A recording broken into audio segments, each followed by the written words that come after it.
नमस्कार विद्यार्थी मित्रांनो, मराठा विद्याप्रसारक समाजाचे KRT arts, BH commerce, AM science अर्थात KTHM महाविद्यालय नाशिक, विभाग वाणिज्य, द्वितीय वर्ष वाणिज्य. मी सहाय्यक प्राध्यापिका कांचन सुरेश शेटे तुम्हा सर्वांचे KTHM ई लर्निंग या पोर्टलवरील व्याख्यानमालेत स्वागत करते. मित्रांनो, तत्पूर्वी या आधीच्या लेक्चरमध्ये आपण पहिल्या प्रकरणामधील उद्योजक व उद्योजकता या संकल्पनांचा अभ्यास केला. तसेच उद्योजकांची कार्य, उद्योजकतेचे महत्त्व व गरज या मुद्द्यांचाही आपण अभ्यास केला. त्याचबरोबर बेरोजगारीची समस्या, त्याची कारणे, त्याचे परिणाम, त्याच्यावरील असलेल्या उपाययोजना यांचाही आपण पहिल्या प्रकरणामध्ये विचार केला. त्यानंतर संपत्ती निर्मितीचे महत्त्व, उद्योग संस्था आणि उद्योजकता, स्वयंरोजगार आणि उद्योजकता, त्याचबरोबर उद्योजकांमध्ये असलेल्या क्षमता, त्यांचे गुण आणि काकीनाडा प्रयोग या सर्व मुख्य मुद्द्यांचा आपण पहिल्या प्रकरणामध्ये अभ्यास केला. आणि आज आपण आपल्या या विषयाच्या दुसऱ्या प्रकरणाचा अभ्यास करणार आहोत किंवा आपले दुसरे प्रकरण आपण आज सुरू करणार आहोत. ते म्हणजे नवीन युग उद्योजक. मित्रांनो, यामध्ये आपण इंटरनेट उद्योजक ही संकल्पना सविस्तर समजून घेणार आहोत. त्याचबरोबर इंटरनेट उद्योजकाचे फायदे आणि यशस्वी इंटरनेट उद्योजक कसे व्हावे यावर आपण चर्चा करणार आहोत. त्याचबरोबर पर्यावरणीय उद्योजक, ज्यालाच E2 असे म्हटले जाते, ही संकल्पना आपण समजून घेतानाच या संकल्पनेचे महत्त्वही आजच्या लेक्चरमध्ये आपण समजून घेणार आहोत. चला तर मग पहिल्या प्रकरणाला सुरुवात करूया. मित्रांनो, नवीन युग उद्योजक किंवा इंटरनेट उद्योजक किंवा त्याला अजून एक शब्द आहे तो म्हणजे नवयुग उद्योजक म्हणजे काय हे आपण सुरुवातीला जाणून घेऊया. मित्रांनो, मागील काही दशकांपासून इंटरनेटच्या वापरामुळे व्यापाराची नवी दारे खुली झाली आहेत. इंटरनेट उद्योजक अशी व्यक्ती आहे की जी इंटरनेटची संस्कृती आणि तंत्रज्ञानाशी परिचित असतात आणि इंटरनेटद्वारे उत्पादने किंवा सेवांची विक्री करण्यासाठी त्यांचे ज्ञान लागू करण्यास सक्षम असतात. व्यावसायिक वेबसाईट दोन मूलभूत प्रकारांमध्ये मोडतात: पे साइट्स आणि विनामूल्य साइट्स. पे साइट्स ग्राहकांना त्यांच्या मालकीची माहिती पैसे आकारून करतात. सॉफ्टवेअर ॲप्लिकेशनपासून क्रीडा आकडेवारीपर्यंत माहितीही असू शकते. विनामूल्य साईट वापरकर्त्यांना मनोरंजक सामग्रीसह आकर्षित करतात, त्यानंतर जाहिरातीद्वारे पैसे कमवतात. मित्रांनो, होम इलेक्ट्रॉनिक्स, संगणक उपकरणे, पुस्तके, संगीत, व्हिडिओ गेम्स आणि प्रवासाची व्यवस्था ही सर्व इंटरनेटवर विकल्या जाणाऱ्या लोकप्रिय वस्तूंपैकी एक आहे. इंटरनेटवर आधारित उद्योगांची मागील 2 दशकांमध्ये प्रचंड प्रमाणात वाढ झाल्याचे आपल्याला दिसून येते, कारण पारंपरिक व्यवसायाच्या तुलनेने इंटरनेटवर आधारित उद्योग सुरू करण्यासाठी कमी खर्च येतो. यामध्ये व्यावसायिकाची स्वतःची ई-कॉमर्सची वेबसाईट असायला पाहिजे. साधारण वेबसाईट तयार करण्यासाठी आणि त्याचे वर्ल्ड वाईड वेबवर होस्टिंग करण्यासाठी 5 ते 10 हजार रुपये खर्च हा येत असतो. मित्रांनो, इंटरनेट उद्योजकांमध्ये 2 प्रकारचे उद्योजक आढळतात. एकतर संपूर्णपणे वेबसाईटच्या माध्यमातून वस्तू किंवा सेवांची विक्री करणारे, उदाहरणार्थ ॲमेझॉन, फ्लिपकार्ट, स्नॅपडील, मिंत्रा, जबॉंग इत्यादी. तर काही इंटरनेट उद्योजक हे 100% सॉफ्टवेअर किंवा वेबवर आधारित सल्ला देऊन आपला व्यवसाय करतात.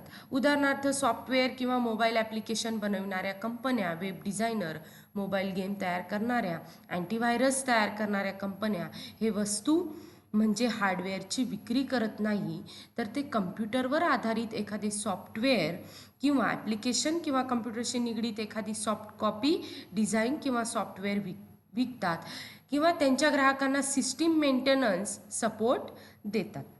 मित्रांनो, इंटरनेट उद्योजक म्हणजे जो उद्योजक किंवा मालक किंवा संस्थापक किंवा इंटरनेटवर आधारित व्यवसायाचा व्यवस्थापक जोखीम घेऊन आणि पुढाकाराने पैसे कमवतो. म्हणूनच दोन प्रकारच्या उद्योजकांमध्ये सर्वात मोठा फरक म्हणजे वेब बेस्ड उद्योजक इंटरनेटचा मुख्य वापर उत्पन्न मिळवण्यासाठी करतो, तर इतर उद्योजक उत्पन्न मिळवण्यासाठी इंटरनेटचा वापर करत नाही. याचा अर्थ असा नाही की इतर उद्योजक इंटरनेटचा अजिबातच वापर करत नाही, ते इंटरनेटचा वापर गरजेपुरते करत असतात. मित्रांनो, यानंतर आपण इंटरनेट उद्योजकाचे फायदे बघूया. यामध्ये पहिला फायदा आहे तो म्हणजे 24 तास आणि 365 दिवस. मित्रांनो, इंटरनेटवर आधारित उद्योग हे 24 तास आणि 365 दिवस ग्राहकांसाठी खुले असतात. त्यासाठी वेळेचे आणि सुट्टीचे बंधन नसते. दुसरा फायदा आहे तो म्हणजे बाजारपेठेत दुकानाची आवश्यकता नाही. इंटरनेटवर आधारित व्यवसायाला बाजारपेठच दुकान असावे अशी गरज नसते. उदाहरणार्थ बँकिंग सेवा, विमा सेवा, कॉल सेंटर इत्यादी. त्यानंतर पुढचा फायदा आहे प्रत्यक्ष कामगार. इंटरनेटवर आधारित व्यवसायाला एखादा स्वयंचलित सॉफ्टवेअर तयार केले तर 24 तास प्रत्यक्ष कामगारांना कार्यालयात थांबून काम करण्याची आवश्यकता नसते, परंतु काही वेळेस त्यांच्या अडचणी सोडवण्यासाठी काही काम हे कॉल सेंटरकडे सोपवावे लागते. त्यानंतर पुढचा फायदा आहे तो म्हणजे चांगली आणि तत्पर सेवा. मित्रांनो, इंटरनेटवर आधारित व्यवसाय हे पारंपरिक व्यवसायांपेक्षा चांगली आणि तत्पर सेवा देऊ शकतात. या व्यवसायात ग्राहकांना रांगेत थांबावे लागत नाही. ग्राहक त्यांच्या सोयीनुसार किंवा त्यांच्या वेळेनुसार वस्तू आणि सेवांची खरेदीही करत असतात. पुढचा फायदा आहे कमी खर्चिक आणि जास्त उत्पन्न. यामध्ये इंटरनेटवर आधारित उद्योगाला भौगोलिक क्षेत्राची मर्यादा नसते, त्यामुळे ग्राहकांच्या संख्येवरही मर्यादा नसते आणि त्यामुळे उत्पन्न वाढीला मदत होते. तसेच वेबवर आधारित किंवा इंटरनेटवर आधारित उद्योगात कमी कामगार आणि बाजारपेठेची आवश्यकता नसल्यामुळे खर्चातही कपात होते. यानंतर आपण बघूया की यशस्वी इंटरनेट उद्योजक कसे व्हावे यावर आपण चर्चा करूया. त्यात काही मुद्दे दिलेले आहेत. त्यातला पहिला मुद्दा आहे व्यावसायिक प्रशिक्षण आणि व्यवसाय अभ्यासक्रम. विद्यार्थी मित्रांनो, उद्योजक म्हणून यशस्वी होण्यासाठी आशा करण्यापूर्वी आपल्याला व्यवसाय शिक्षण आणि प्रशिक्षणाची आवश्यकता असते. इंटरनेटवर आधारित उद्योग सुरू करण्यासाठी एकतर तुम्ही निवडलेल्या व्यवसायाचे शिक्षण घेणे आवश्यक आहे. त्या विशिष्ट क्षेत्रातील किंवा वाणिज्य शाखेतील पदवी, PG, DBM किंवा BBA आणि MBA हे मूळ शिक्षण घेणे आवश्यक आहे. त्याचबरोबर काही प्रोफेशनल कोर्सही करणे आवश्यक आहे. त्यानंतर यशस्वी इंटरनेट उद्योजक कसे व्हावे यासाठी दुसरा मुद्दा आहे तो म्हणजे तंत्रज्ञानाचे प्रशिक्षण. मित्रांनो, वेब बेस्ड किंवा इंटरनेट आधारित व्यवसाय सुरू करण्यासाठी काही ऑनलाईन खरेदी विक्री, online marketing, web design, website बनवणे इत्यादीचे प्रशिक्षण घेणे आवश्यक आहे. आपल्याला जरी वेबसाईटमधील कोडिंग नाही आले तरी चालेल, परंतु ग्राहकांच्या अपेक्षेप्रमाणे तुम्हाला वेबसाईट बनवून घेता आले पाहिजे. पुढचा मुद्दा आहे इंटर्नशिप, ज्याला आपण छात्रसेवा असे म्हणतो. मित्रांनो, वेब बेस्ड व्यवसाय सुरू करण्यापूर्वी आपण तशा प्रकारच्या काही कंपन्यांमध्ये किमान 6 महिने ते 1 वर्ष काम केले पाहिजे, जेणेकरून तुम्हाला तुमच्या व्यवसायात भविष्यात येणाऱ्या अडचणी ओळखता येतात. यानंतर पुढचा मुद्दा आहे आपण काय करू शकता याचा विचार करा. विद्यार्थी मित्रांनो, आपण काय करू शकता यासाठी आपल्याकडे एखादे व्यवसाय करण्याची कल्पना असणे आवश्यक आहे. तुमच्या अर्थव्यवस्थेमध्ये कोणत्या व्यवसायाची गरज आहे ते ओळखून त्याच्यावर आधारित लक्ष केंद्रित करा आणि एकीकडे लोकांसाठी किती सेवा जसे की स्थानिक खरेदीची व्यवस्था करणे किंवा किराणा सामान वितरित करणे किंवा सल्लामसलत करणे यांसारखे व्हर्च्युअल सेवा प्रदान करू शकतात. आजच्या या इंटरनेट युगामध्ये वेब बेस्ड यशस्वी उद्योग म्हणजे search engine optimisation, social media consulting, व्यवसाय प्रशिक्षण, खास वस्तूंची किरकोळ विक्री, वेब डिझाईन इत्यादी होय. पुढचा मुद्दा आहे तो म्हणजे बाजारपेठ संशोधन करा. मित्रांनो, आपल्या कल्पनेतील व्यवसाय जरी फायदेशीर वाटत असेल तरी तोपर्यंत तुम्ही बाजारपेठेचे संशोधन करत नाही. तुमची कल्पना किंवा संकल्पना सद्य परिस्थितीमध्ये फिट आहे किंवा नाही यासाठी विविध सांख्यिकी संस्थांची आकडेवारीचा वापर करून किंवा सरकारी संस्थांच्या आकडेवारीचा वापर करून सुरू करत असलेल्या व्यवसाय योग्य आहे किंवा नाही हे पाहणे तितकेच आवश्यक आहे. त्यासाठी तुम्ही प्राथमिक सर्वेक्षण आणि चाचण्या सुद्धा करू शकतात. यानंतर पुढचा मुद्दा आहे ते म्हणजे व्यवसायाचे ठोस नियोजन करा. यामध्ये अजून काही मुद्दे दिलेले आहे. मित्रांनो, ज्याप्रमाणे पारंपरिक व्यवसायामध्ये आपल्याला चांगल्यापैकी नफा मिळतो त्याचप्रमाणे इंटरनेटवर आधारित व्यवसायामध्ये सुद्धा व्यवसायाचे ठोस नियोजन केल्यास चांगला नफा मिळू शकतो. जर तुमच्याकडे ठोस व्यावसायिक नियोजन असेल तर तुम्हाला भांडवल गोळा करण्यासाठी तसेच व्यवसाय सुरू करण्यासाठी आणि व्यवसायाची वृद्धी करण्यासाठी नेतृत्व मिळवणे आणि तुमच्या व्यवसायाला जागतिक स्तरावर ती नेण्यासाठी निश्चितच मदत ही होईल. नियोजनाची काही उदाहरणे खालीलप्रमाणे दिलेली आहे. त्यातलं पहिलं उदाहरण आहे म्हणजे ग्राहक ठरवा. व्यवसायाच्या उद्दिष्टानुसार मुख्य वस्तूच्या विक्रीचे बाजारपेठ शोधताना उत्पादित वस्तूसाठी कोणते ग्राहक असू शकतील किंवा तुमच्या वस्तूचे संभाव्य ग्राहक कोणतील हे आधी शोधण्याचा प्रयत्न करा. त्यानंतर ग्राहकांच्या अत्यंत प्रभावी गरजांची यादी करणे. मित्रांनो, ज्या बाजारपेठेत वस्तूची विक्री करावायची आहे अशा बाजारपेठेतील ग्राहकांच्या संभाव्य गरजांची यादी तुम्हाला आधी तयार करावी लागेल. त्यानंतर बाजारपेठेचे विभागीकरण. तुमच्या वस्तूच्या किंवा सेवेच्या विक्रीसाठी ग्राहकांच्या गरजेनुसार बाजारपेठेचे छोट्या छोट्या समूहांमध्ये विभाजन करावे आणि त्यानुसार प्रोडक्ट निश्चित करावे. त्यानंतर ग्राहक वर्ग निश्चित करणे. मित्रांनो, बाजारपेठेतील काही अंदाज, अनुमान, अहवाल, सांख्यिकी माहिती इत्यादीच्या आधारे आणि बाजारपेठेच्या विभागीकरणानुसार बदल लक्षात घेऊन ग्राहक वर्ग निश्चित करणे गरजेचे आहे. आणि शेवटचा नियोजनाचं उदाहरण आहे ते म्हणजे प्रोजेक्टेड खर्च आणि लागणारा पैसा. मित्रांनो, कंपनीसाठी लागणारी प्रोजेक्टेड खर्च आणि लागणारा पैसा कुठून मिळवता येईल, आलेल्या पैशाचा वापर कसा करायचा त्याचा पंचवार्षिक आराखडा तयार करावा लागेल. मित्रांनो, यावरील सर्व घटकांचा विचार करून व्यवसायाचे ठोस नियोजन तुम्हाला करता येईल. पुढचं आहे ते म्हणजे पूरक भागीदार निवडा. यशस्वी इंटरनेट उद्योजक होण्यासाठी पूरक भागीदार निवडणे सुद्धा गरजेचे आहे.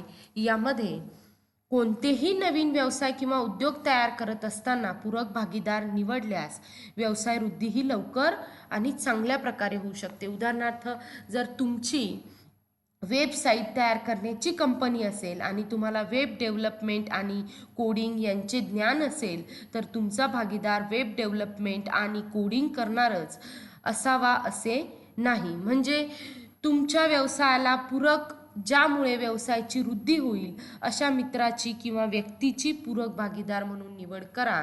बऱ्याच वेळा वेब डिझायनिंगसाठी ग्राफिक डिझायनर किंवा निमेशन किंवा नॉमिनेशन करणाऱ्या भागीदाराची आवश्यकता पडू शकते. असे केल्यास व्यवसाय वृद्धी कमी कालावधीत शक्य होईल.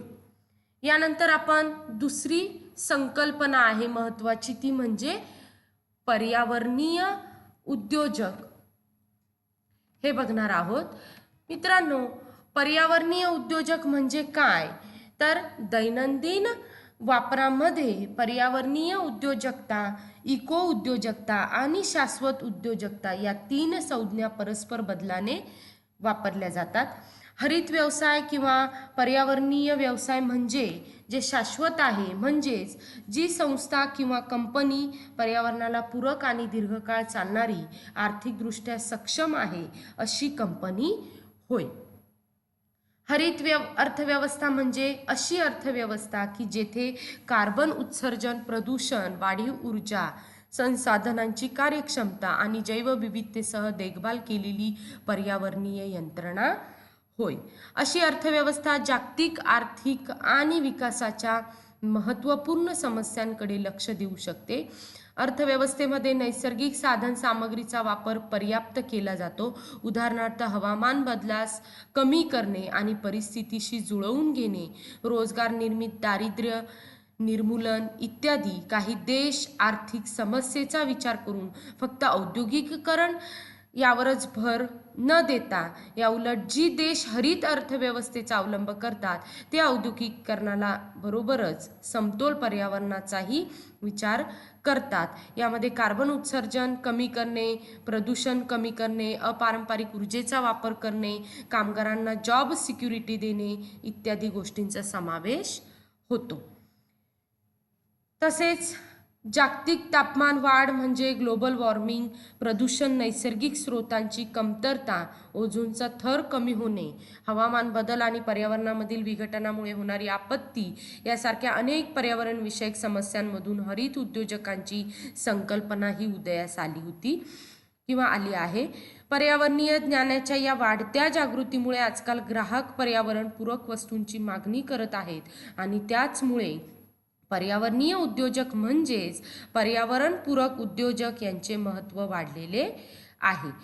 मित्रांनो, इको फ्रेंडली बाजारपेठेमध्ये green design, green supply chain, green उत्पादन आणि इतर बऱ्याच क्षेत्रांमध्ये संधी उपलब्ध आहे. सध्याच्या काळात उद्योजकांबरोबर ग्राहकांनाही पर्यावरणाची चिंता लागलेली आहे. म्हणूनच बाजारपेठेमध्ये ग्राहक ग्रीन वस्तू म्हणजेच इको फ्रेंडली वस्तूची मागणी करत आहेत आणि याचमुळे बाजारपेठेमध्ये green product, green marketing, green supply chain management अशा विविध उद्योजकांची गरज आज भासत आहे. मित्रांनो, पर्यावरणीय उद्योजक हा तो उद्योजक असतो की जो पारंपरिक पद्धतीने वस्तू न बनवता त्याचे नूतनीकरण करून एखाद्या विशिष्ट आणि नवीन मार्गाने उत्पादन तयार करतो, तसेच ते ग्राहकांपर्यंत पोहोचवतो. वस्तू तयार करून ग्राहकापर्यंत पोहोचवण्याच्या या प्रक्रियेत किंवा या टप्प्यांमध्ये हा उद्योजक पर्यावरणाची काळजी घेत असतो. यालाच पर्यावरणीय उद्योजक असे म्हटले जाते. थोडक्यात पर्यावरणीय उद्योजक हा सामाजिक समस्येकडे किंवा गरजांकडे जाणीवपूर्वक लक्ष देत असतो. हरित उद्योजकांचे उद्दिष्ट ग्राहकांना केवळ इको फ्रेंडली उत्पादन पुरवणे एवढेच नसून त्यांना एकच सिस्टीमविषयी जागृत देखील करतात. अलीकडच्या काळामध्ये हरित उद्योजक किंवा पर्यावरणीय उद्योजक देशाच्या आर्थिक विकासासाठी महत्त्वपूर्ण भूमिका बजावत आहेत आणि यांना ग्राहकांच्या वागणुकीत बदल घडविण्याच्या दिशेने चालणारी शक्ती म्हणूनही मानले जात आहेत. विद्यार्थी मित्रांनो, विकसित देश हे पर्यावरणीय किंवा हरित उद्योगांवर जास्त भर देत असतात. विविध जागतिक संस्थांचा अशा प्रकारच्या उद्योगांवर जास्त लक्ष हे असते. देशाच्या विकासाच्या दृष्टिकोनातून ग्रीन उद्योजकता ही एक प्रगतशील योग्य घटना आहे. आज संपूर्ण जगभर वाढती बेरोजगारी, हवामान बदल, नैसर्गिक संसाधनांचा व्यापक नाश, प्रदूषण इत्यादी मोठी आव्हाने उभी आहेत. या सर्वांमध्ये हरित उद्योजक हा व्यक्ती किंवा पर्यावरणीय उद्योजक त्याची भूमिका महत्त्वपूर्ण ठरते आहे. या पर्यावरणीय उद्योजकतेचे महत्त्व आपण जाणून घेऊया. हरित उद्योजकता ही अशी आर्थिक प्रक्रिया आहे की यामध्ये वस्तू व सेवा यांचे उत्पादन करून ग्राहकांपर्यंत पोहोचवण्यापर्यंत प्रत्येक टप्प्यामध्ये पर्यावरणाची काळजी घेतली जाते. हे आपण आत्ताच बघितले. त्याचबरोबर आर्थिक आणि शाश्वत विकास होण्यावर सुद्धा भर हा पर्यावरणीय उद्योजक देत असतो. या पर्यावरणीय उद्योजकतेचे महत्त्व काही मुद्द्यांच्या आधारे आपल्याला जाणून घेता येईल. त्यातला पहिला मुद्दा आहे तो म्हणजे वस्तू आणि उद्योग संस्था. मित्रांनो, पर्यावरणपूरक वस्तूच्या उद्योगाला काही देशांमध्ये प्रोत्साहन दिले जाते आणि आधुनिक आणि सुरक्षित ग्राहक आजकाल पर्यावरणपूरक वस्तूंचीच मागणी करतात. यामुळे अशा संस्था सहसा तोट्यात जात नाहीत. दुसरं महत्त्व आहे रोजगार निर्मिती. पर्यावरणीय उद्योजकतेमध्ये यांत्रिकीकरणावर कमी भर दिल्यामुळे जास्तीत जास्त रोजगार निर्माण करता येतो. त्यानंतर पुढचं आहे देशाच्या आर्थिक विकासामध्ये भर. या पर्यावरणीय उद्योजकामुळे निसर्गाची कमी हानी होते, रोजगार वाढतो आणि त्यामुळे देश नैसर्गिक साधन संपत्तीमध्ये स्वयंपूर्ण होऊन देशाचा आर्थिक विकास होतो. पुढचं महत्त्व आहे प्रदूषणामध्ये घट आणि अपारंपरिक ऊर्जेचा वापर. पर्यावरणीय उद्योजकामध्ये अपारंपरिक ऊर्जेचा वापर मोठ्या प्रमाणावर केला जातो, त्यामुळे जागतिक तापमानात घट होते. तसेच पर्यावरणीय उद्योजकामध्ये पर्यावरणपूरक वस्तूंचा उत्पादन करत असल्यामुळे जल प्रदूषण आणि वायू प्रदूषण कमी होण्यास मदत होते. आणि शेवटचं महत्त्व आहे ते म्हणजे कमीत कमी निसर्गाची हानी. मित्रांनो, पर्यावरणीय उद्योजक नेहमी पर्यावरणाची काळजी घेतात आणि पर्यावरणपूरक वस्तू आणि सेवांची निर्मिती करतात. त्यामुळे नैसर्गिक साधन संपत्तीला हानी पोहोचवत नाही, उलट त्याची काळजी घेतल्यामुळे त्या साधन संपत्तीमध्ये वाढ होते.